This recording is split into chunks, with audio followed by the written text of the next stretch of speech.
Hey. So I'm back. Today we are going to answer a question that I get very, very often. I'm not even really sure why, because I feel like maybe I'm not the best person to ask this question, but I do think that I can give some insight because, of course, I was a witness to all of this. But before we get into what the question is, make sure you hit that subscribe button and press the little bell so you can be notified on when I upload a new video. My videos will be these questions and answers about my experience surviving abuse from my father, MTV award-winning director Swada Yinde, and also other aspects of my life. So definitely press subscribe, share, of course, share, like, and comment. Please comment and ask more questions, because the more questions I get, then the more videos I can make answering questions. So now, the question that I don't think I get the most of, but it is a pretty interesting question only because of the nature of the subject. If you've ever heard the term hurt people, then you'll understand why I get this question a lot. If you don't know me by now, my name is Aziza Kibibi, and I am an activist for women's and children's rights. I'm a published author, media personality, a chef. I do cook. I love to cook. And I've done it professionally for almost 17 years. And most importantly, I think my most prideful job has been to be a mom. I'm a mother of 5 beautiful children. But we are a unique family. We have a unique situation, and definitely a unique but familiar, it's just most people don't talk about it, story to tell. So I was abused, molested, raped by my father, my biological father, and 4 of my children are for him. And because of the just sheer craziness of what I went through and what I suffered, people do ask for my father to have done what he did to me from such a young age. Maybe he was abused as well. So that's the question. Was my father abused or molested when he was younger? Now, we can talk about, I have studied psychology. I'm going for my PhD in psychology. I did minor in psychology once I finally was able to go to school. I put myself through college at 35 years old.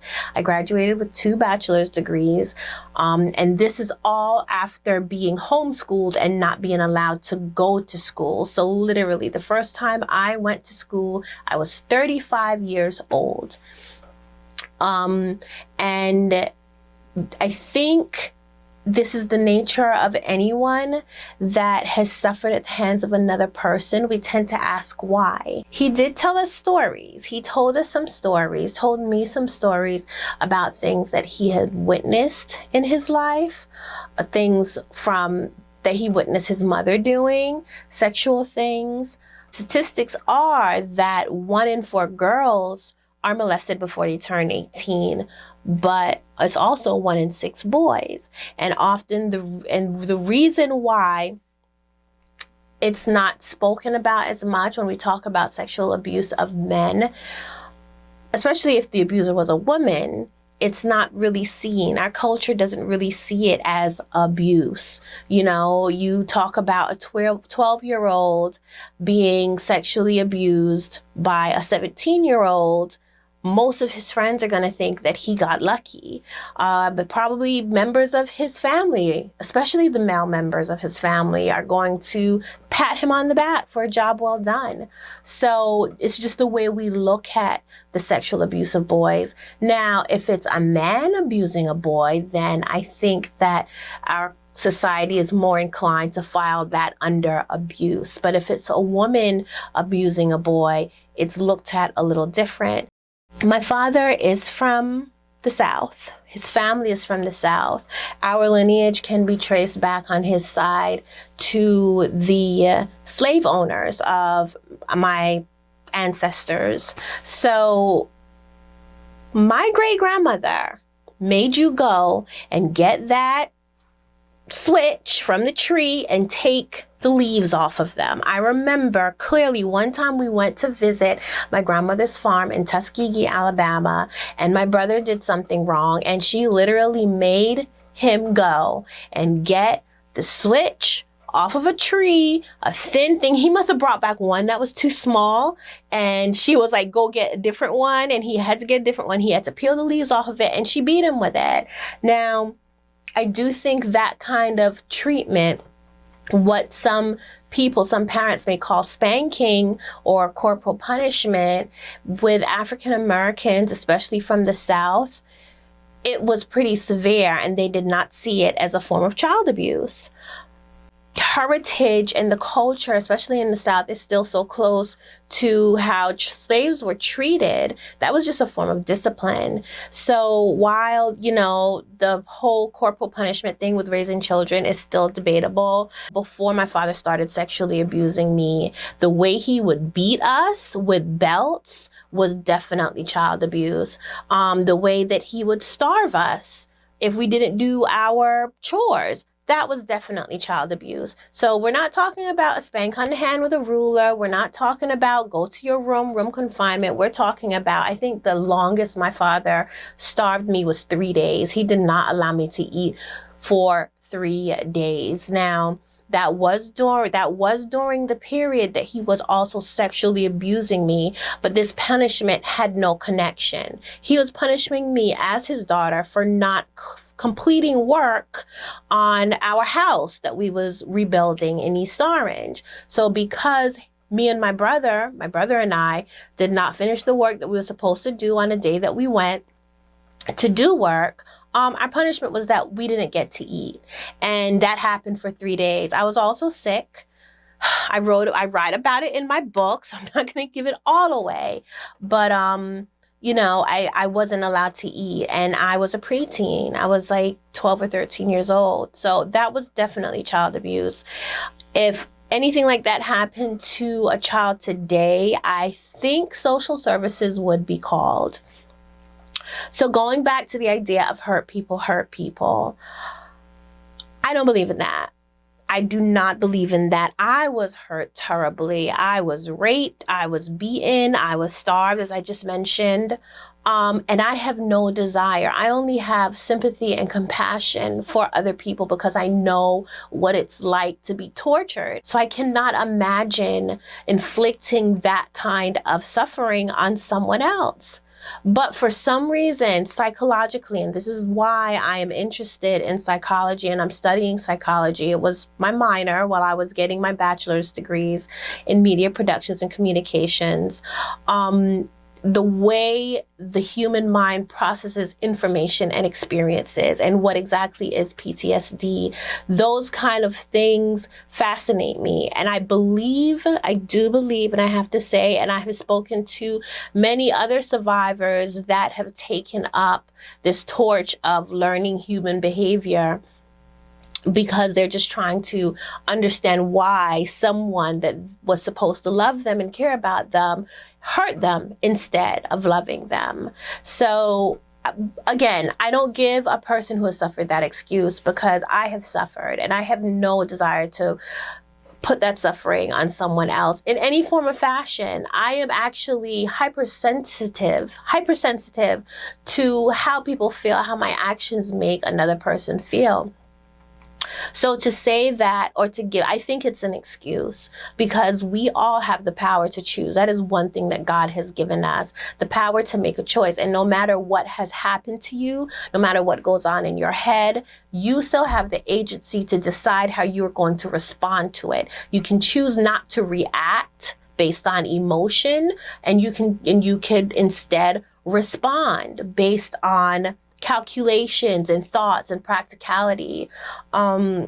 So to try to convince me that because a person was molested, when they were a child, or was abused when they were a child, or at any points in their life, that is the reason why they did the same thing to someone else. No, I do not accept that. And I would never give my father that excuse. My father was a demented person. He is a demented person. He is suffering 90 years in jail for what he has done to me and my family.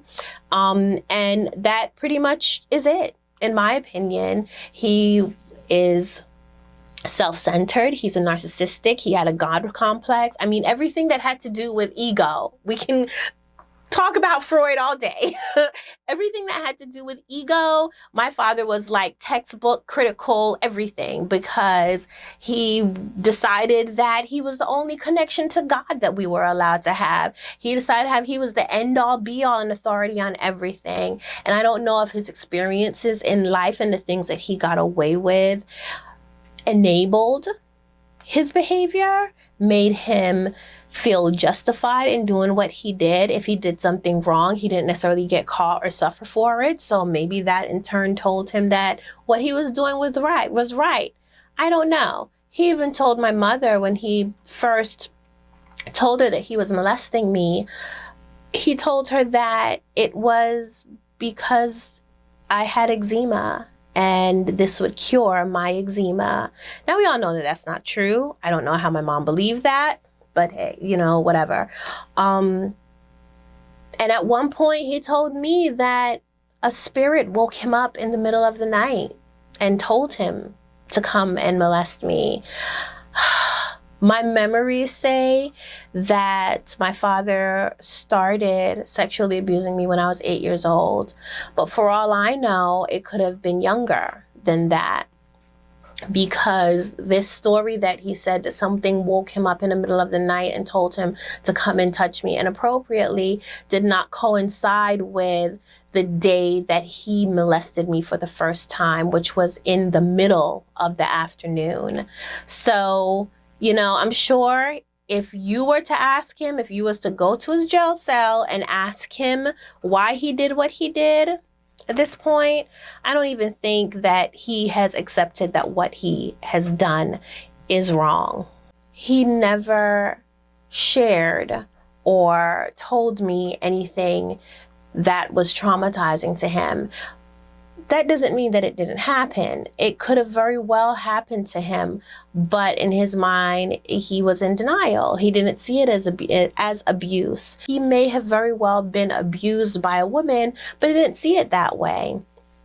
He did share with me some experiences that I feel like did not seem out of the ordinary. Now that I am more aware of what is right and what is wrong pertaining to sex, what he told me was childhood experimentation that he engaged in with other children of his own age. So he never shared anything that was traumatic in that respect, traumatic sexually. Yeah, hurt people.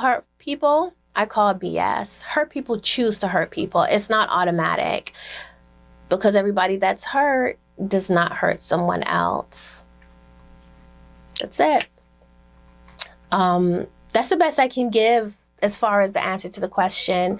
I'd probably do another video later on with this question, because I think one day I might go and visit him and ask him myself. So make sure you definitely stay tuned. Subscribe, like, share, because that day will come. Trust me, that day will come. And when that day comes, it's definitely going to be interesting. Anyway, thank you for listening and for watching. And if you have any other questions that you would like me to answer, put them down in the comment box. Let's get this conversation started. Let's keep the conversation going. DM me if you want to remain anonymous. I do want to get to the point where if I get a question, a public question in the comments, I want to shout out the person who asked the question. Because if you don't know, I don't believe in stupid questions. There's no such thing as a stupid question. That's just all. So you can ask me anything. Ask me anything. That's how we learn. All right. I'm Aziza Kibibi. Talk to you soon. Bye.